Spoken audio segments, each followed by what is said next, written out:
Kaya pala natalo ang Golden State Warriors laban sa Minnesota. Well, sinusubukan nga ho ni Coach Steve Kerr ang bagong playing style ng Golden State Warriors. Bagong formula laban sa Minnesota na walang Stephen Curry. Deadma lang itong magnomyang ito habang nagtutukaan mga idol, habang itong si Butler ay nagkakaroon ng diskusyon sa isang official o referee. Walang Stephen Curry, sinubukan mismo ng Golden State Warriors ang bagong estratehiyang ito.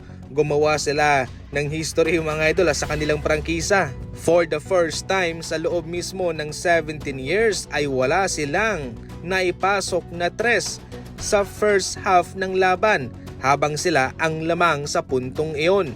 Sinubukan naman ng Golden State Warriors na mag-attempt ng tres sa second half at nakapasok sila pero mababa lamang ang kanilang attempt, 23 lamang mga idol.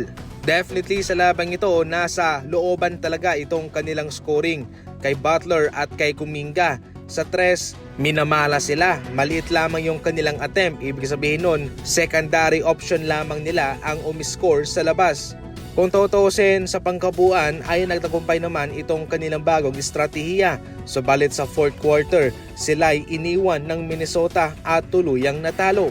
Kahit na mayroong combined 63 points na Butler and Kuminga, para sa Warriors, sila'y kinulang pa rin laban sa Minnesota mga idol. Nanibago ang ibang manlalaro ng Golden State Warriors sapagkat mahilig silang tumira sa 3-point line.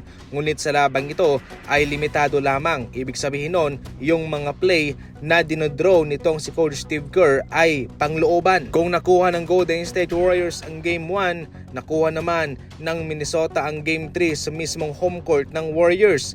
Lamang na sila 2-1 laban sa Golden State Warriors. Gayunpaman, habang wala pang nakakaapat, meron pang pag-asa ang Golden State mga idol. Paunahan na lamang ito.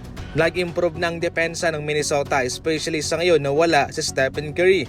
Malaking bagay kasi para sa Golden State Warriors yung kanyang presensya. Marami kasi siyang na-attract na mga defender at therefore, mas malaking spacing ang kanyang naibibigay sa kanyang mga kasama. Sa pangkabuuan, good job para sa Minnesota. Para sa Golden State naman, ating abangan kung ano ang kanilang adjustment na gagawin. Nanonood ng mga laban sa NBA, pwede kang manalo, pwede kang tumalpak. Ang link ay nasa comment section lang. Pumili ka lang dyan sa mga sinusuportahan mo. Kapag nanalo sila, syempre matik jackpot ka. Napaka-basic lang. Ang link ay nasa comment section. Gamitin ang ating promo code. At sa mga first timer dyan, malaking bonus ang naghihintay sa inyo. Tandaan, talpak responsibly.